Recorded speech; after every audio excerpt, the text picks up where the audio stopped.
Assalamualaikum warahmatullahi wabarakatuh. Saya Pamahtumi CGP Angkatan 10 dari SMEN 1 Kibin. Kali ini saya akan mewawancarai dua kepala sekolah dengan tema dilema etika. Terima kasih, selamat menonton. Wassalamualaikum warahmatullahi wabarakatuh. Terima kasih sudah meluangkan waktunya.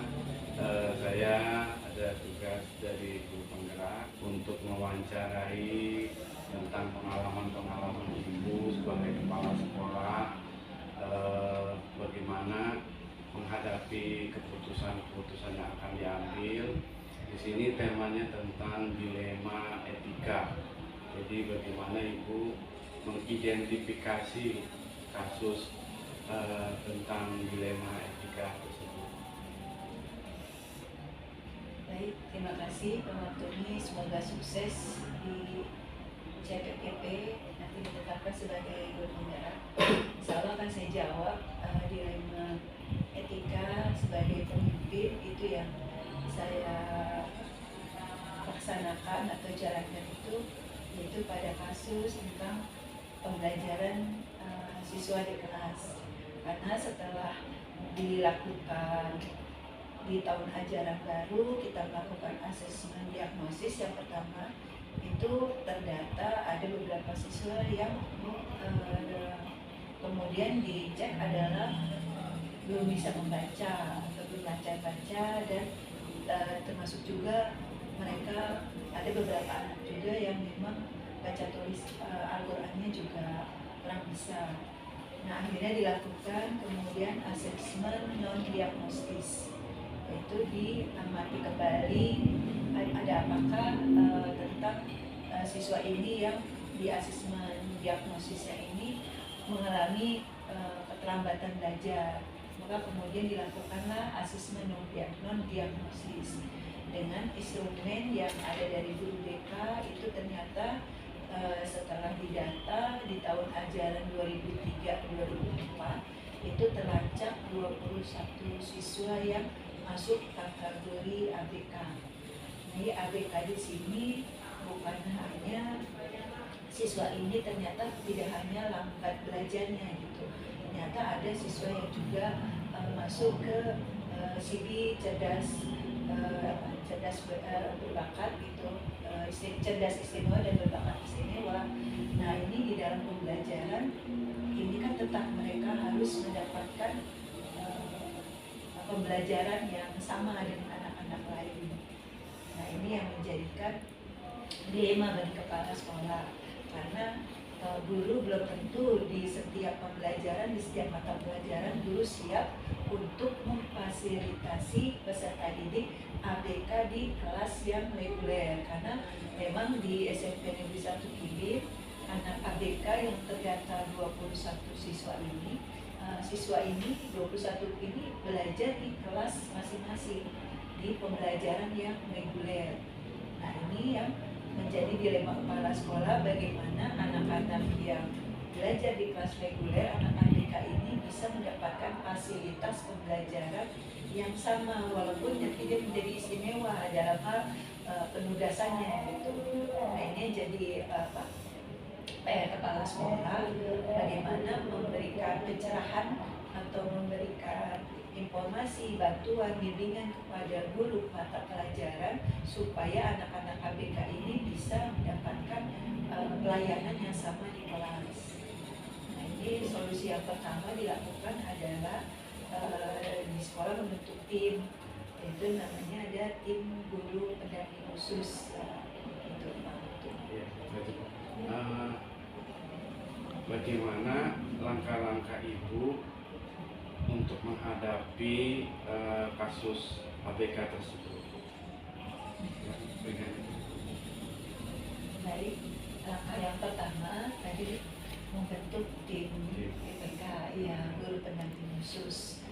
Lanjut, yang kedua kita mengundang konselor atau psikolog gitu ya di sana untuk mengecek bagaimana cara menanganinya, karena nanti dari hasil psikolog itu ada informasi untuk anak-anak ABK ini.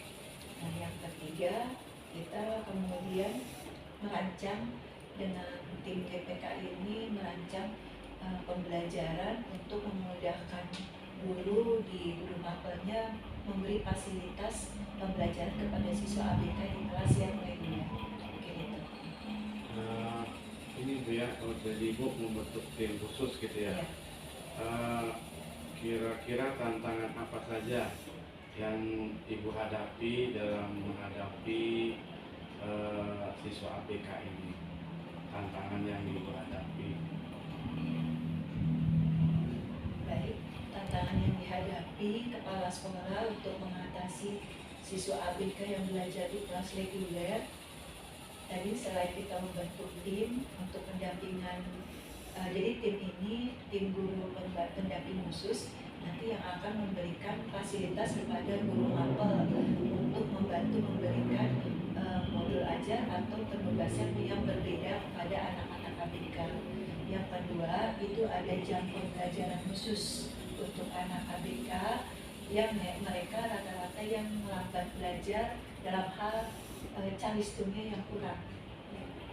Apakah Ibu menghadapi kasus ini membutuhkan waktu yang lama atau secara spontan aja gitu Bu? Misalnya apa Ibu butuh beberapa hari untuk mengumpulkan atau hanya langsung aja menugaskan tim khusus atau wakil-wakil yang Ibu butuhkan?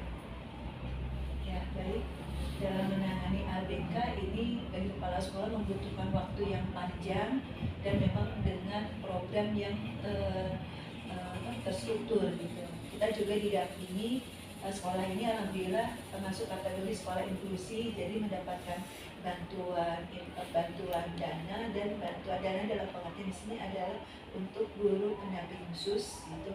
Ada dana dari khusus yaitu dari provinsi, dan yang kedua kita mendapatkan pelatihan bagaimana menangani siswa-siswa yang inklusi ini, yang ABK ini masuk di komunitas sekolah inklusi alhamdulillah. Faktor apa saja yang mempermudah Ibu dalam mengambil keputusan ini? Apakah timnya yang solid atau misalnya dukungan dari warga sekitar? Faktor yang mempermudah. Alhamdulillah dimudahkan untuk menangani anak ABK karena kita bekerja dalam satu tim, dan ini peran wali kelas juga sangat membantu dalam hal juga mendampingi peserta didik di kelas dan kepada orang tua, karena memang untuk menangani ABK kalau tanpa dukungan dari orang tua, wali kelas, guru mapel dan tim ini akan sulit, terutama peran serta dari orang tua. Jadi peran serta itu saling mendukung Bu ya. Terus kita sedang berdiskusi nih Bu, saling ngobrol tentang ABK. Pelajaran apa yang Ibu petik dari pengambilan keputusan ini Bu? Pelajaran atau hikmah dari semua ini Bu? Ya, dari Pematuni yang saya pelajaran atau hikmah yang diambil adalah kita tidak begini, setiap apapun anak itu adalah semuanya memiliki karakteristik yang khas dan itu harus difasilitasi oleh sekolah.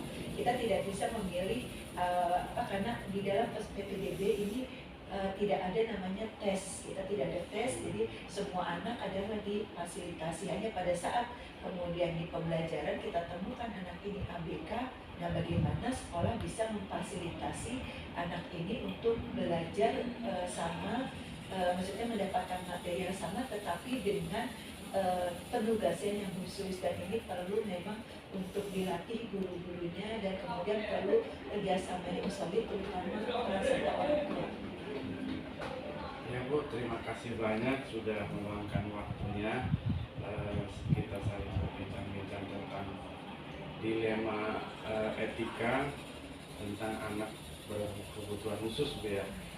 Terima kasih. kasih untuk meluangkan waktunya. Ya, sekali lagi saya mohon maaf kalau telah mengganggu waktunya. Terima kasih.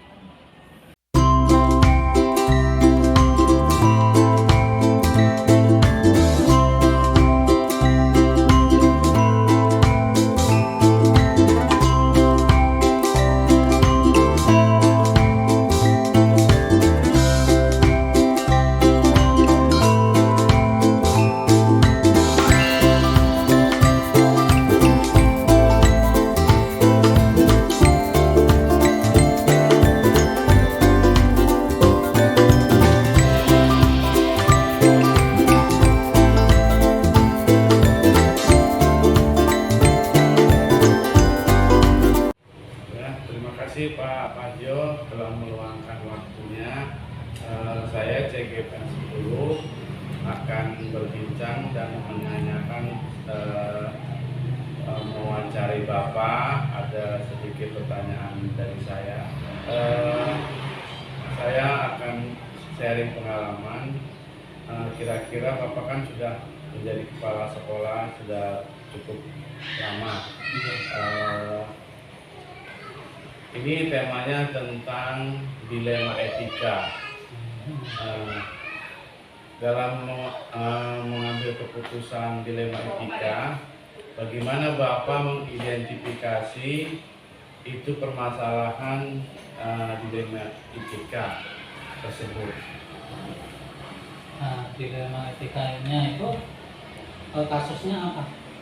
Kira-kira? Kan banyak yang dilema Ya. etika itu. Contohnya tentang apa nilai apa gimana yang menurut Bapak mengambil keputusan? Nilai tentang nilai itu kan untuk berpengaruh ke kenaikan kelas atau ke kelulusan gitu ya.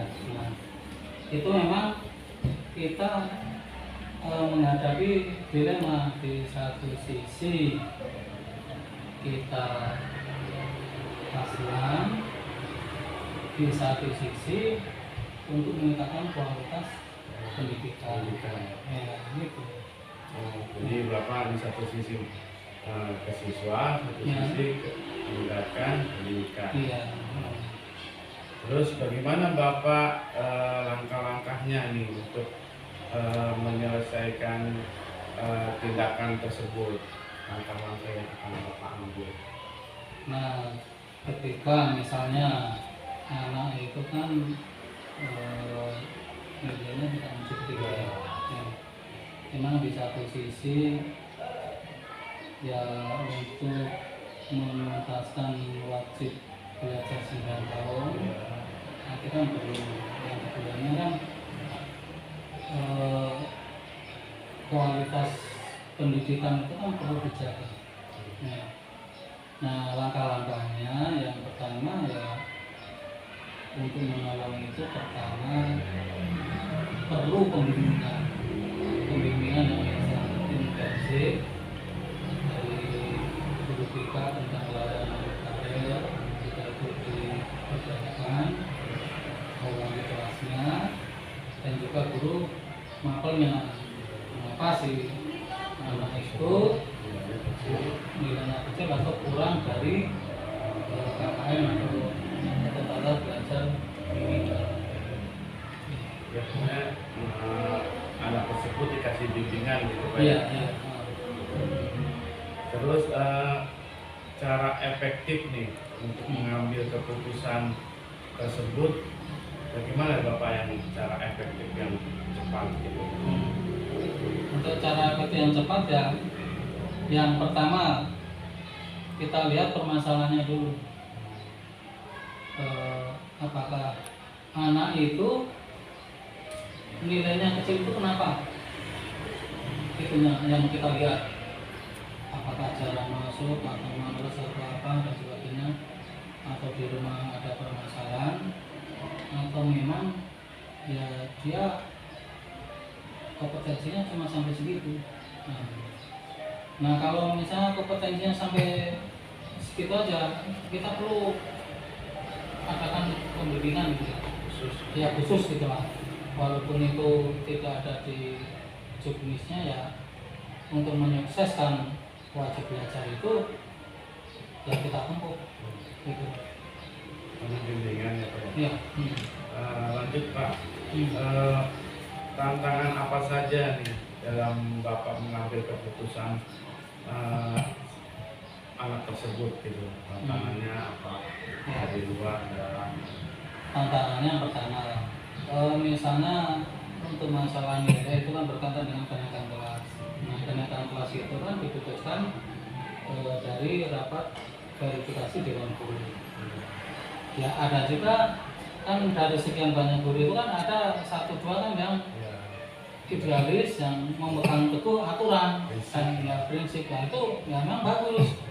Cuma kan memandangnya itu cuma dari satu sisi aja.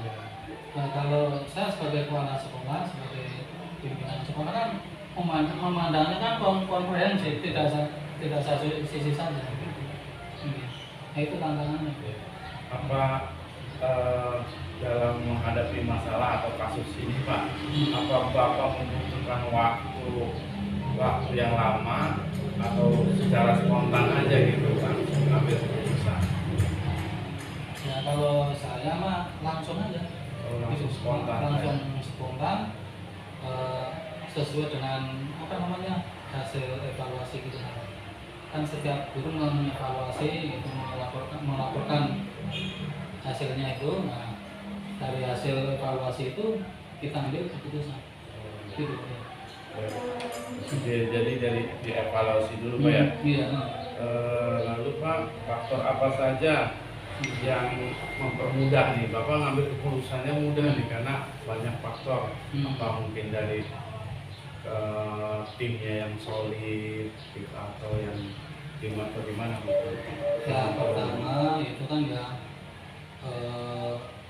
di sekolah ini kan ada dari tim pengembang kurikulum.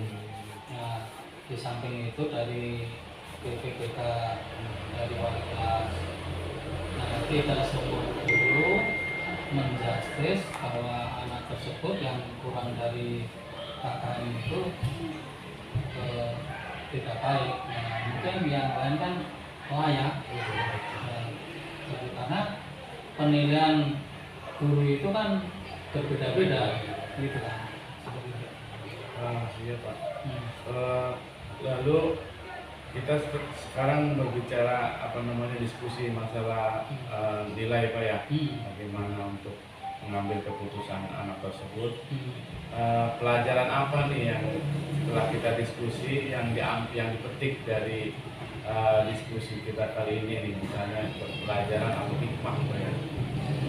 Apa yang Bapak kira-kira ambil dari kasus seperti ini? Hikmah yang pertama, kita harus merencanakan pembelajaran itu dengan baik. Ketika si anak tersebut tidak mencapai target atau tidak mencapai KKM, langsung ditindaklanjuti. Ya, dengan cepat oleh guru matanya atau wali kelasnya kerjasama dengan wali kelasnya, sehingga kejadian yang seperti itu tidak akan berulang lagi atau berulang lagi seperti itu. Ya. Itu aja Pak bincang-bincang kita kali ini. Terima kasih sudah meluangkan waktunya. Terima kasih banyak Pak Fadil sebagai Kepala Sekolah SMPN 1 Carenang Pak ya. Terima kasih Pak. Ya. Semoga sukses. Terima kasih telah menonton 2 video wawancara saya dengan kepala sekolah. Semoga bermanfaat. Wassalamualaikum warahmatullahi wabarakatuh.